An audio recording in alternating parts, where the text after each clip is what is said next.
Mr. Ethan's mom was rushed to the hospital when Ethan traveled abroad. As soon as he heard the news, he quickly rushed down to town. On getting to the hospital, he mistakenly entered the wrong room and he found a child on the bed that looks exactly like him. As he stood wondering why the child looks exactly like me, the child opened his eyes and said, "Wow, mister, why do you look like me?" Mr. Ethan said, "I've been wondering the same too." He said, "Please, can I tell you a story that bothers me?" He said, "Okay." He said, "One day in school as we were playing, they asked me, 'Who is my dad?' I said, 'I don't know who my dad is.' And they said, 'I'm not gonna play with them.'" This touched Mr. Ethan and he said, "Why? Why don't you know your dad? Don't you have a dad?" You see, "I'm not done with my story. Let me tell you more." One day during the break time at our leisure time, we were asked to mention the name of our parents among my pupils. They mentioned the name of their parents. I was able to mention only the name of my mother. And they said, if I can mention the name of my dad, then I'm out of their group. And this really broke my heart. Mr. Ethan said, "Oh no, you must have had a hard time in school. You must have," he said. The child said, "Not only in school, everywhere I go, when they ask me about my dad, I do not know." He said, "Please, can you be my dad?" He said, "Can I see your mom before I do that?" He said, "My mom went out to get something." So out of curiosity, Mr. Ethan went to the reception and asked the nurse there about the child's whereabouts, about the child's, status, the parents and all that. But the receptionist refused. The next day, Mr. Ethan came back to see the child. They started talking again, and the child said, "Have you considered what I asked you to do?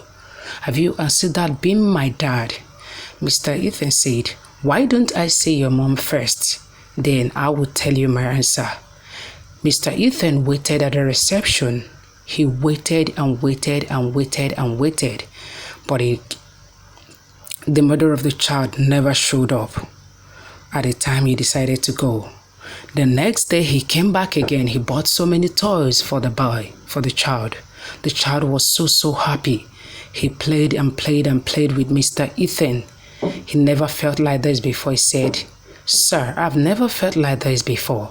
Since we look alike, why don't I call you my dad for now?" Mr. Ethan said, "Okay, no problem. You can call me your dad for now. Are you happy now?" And he said, "Yes." Why the mother came back and saw many toys on the child's bed. It was like, "Who bought these toys for you?" He told him, "A man came here that looks exactly like me." "Mom, please, have you forgotten my story?" He said, "Remember the day I was playing on the playground in school and they chased me out of the playground because I couldn't say who my dad is?" The mother said, "Why do you keep on telling the story?" He said, each time I remember it, I remember that I don't have a dad. Please, can this man be my dad?" The mother said, "We'll talk about it later." Mr. Ethan came back the next day and asked the receptionist, "Please, what can I do so that you can give me the details of this child and the family background?" The receptionist refused, that is saying is against the rule. He said, "You can wait. When the woman comes, you can ask her and she will tell you by herself. We don't disclose our customers' credentials or activities or the life before anybody." So Mr. Ethan met with the sister and confided in the sister what has been going on. He said, "Sister, look at what has been going on. Please, can you help me check if the child is really mine?" The sister went and told the mother directly. The mother went to the ward, took the child, make friend with the child, and begin to ask him so many questions. The child said, "I know my mom, but I don't know my dad. That's the only thing I can tell you. I've grown up with my mom." and I don't also have a grandmother, and I'm afraid that this is what my future will look like.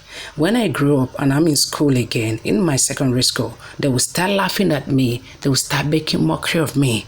I will be studying in tears, and I don't want my life to be like that.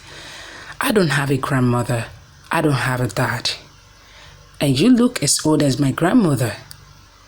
I don't know what to say to you, but I'm broken. This touched Mr. Ethan's mom, and on consoling him, he took a hair from his hairs. So Mr. Ethan came back the weeks after. The child is already recovering. He was very happy, bought flowers for him and balloons. They started discussing. The nurse was so pleased. He thanked Mr. Ethan for always visiting, that his visit has showed so much love and has made the child to recover very fast. Mr. Ethan's mom took the sample to the doctor, and the doctor confirmed that the child is Ethan's son, because she also took Ethan's hair to the doctor for DNA test. So this showed a lot of concern for Mr. Ethan's mom. So he called Mr. Ethan and said, look at the discovery I have made. Your sister told me everything, so I decided to went out of my way to see what is happening.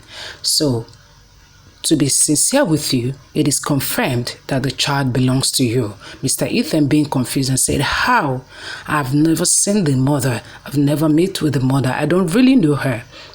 Mr. Ethan met with the sister again. I said, okay, please, can you give me the details of this lady, the child and everything? Please, can you go on underground work? The sister said, okay, there's no problem. As for you, I can do anything for you as long as you'll be happy. So Mr. Ethan went back to the mother and said, okay, let me do my findings. And if this is true, I'm assuring you, I'm going to bring back my child back to this house. On the day he decided to go and visit, lo and behold, he met the woman.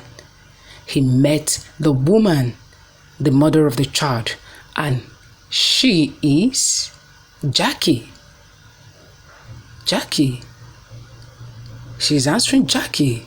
He was surprised. Is your name not supposed to be Ruby? She has changed her name because of the encounter she had in the past. So the Ethans and the mother started talking to her and said, please, can you let us have this child? Please let us have him. But Ruby said, no, I'm sorry, Ethan, you cannot have my child. He's the only one I have in this world. He's my life. He's my everything. You know, I'm an orphan. He's my father, he's my mother, he's my brother. Ethan, I raised the child alone. I raised him without a home. I raised him under the rain and under the sun. I had no food to eat. I had no food to give to him. I hustled. I suffered day and night just to make sure that I feed the child well, send him to school and all that. So please, as you can see, he is my life. I'm not just going to give him back to you just like that, because without him, I'm dead. Without him, I'm nothing. Ethan said, I love you. Please come back to me and let the child be ours. So the child begged Ruby and said, please, Mom, you know I've always wanted a dad. Don't deprive me of this opportunity. Please let me go back to school with pride. This is what I want for myself, that when I enter into my classroom, I will put up my heads high and say, I have parents. I know my dad. I'm the son of my dad.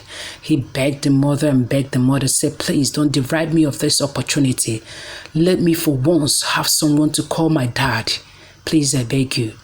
Ruby accepted, and they went to court, and they made the registrar and the seed of their marriage. This made the child very, very happy, because right now he has a complete family, and that makes him very happy. Now he is so proud of himself that he can beat his chest anywhere and say, I know my dad, I know my mom. As he walked into the school the next day, he was walking with flying colors. He was so happy. The children, the pupils there were, wow. So you finally met your dad. He said, yes, my dad is a superman. And I'm so happy, and I'm so happy that he is my dad. And I love him.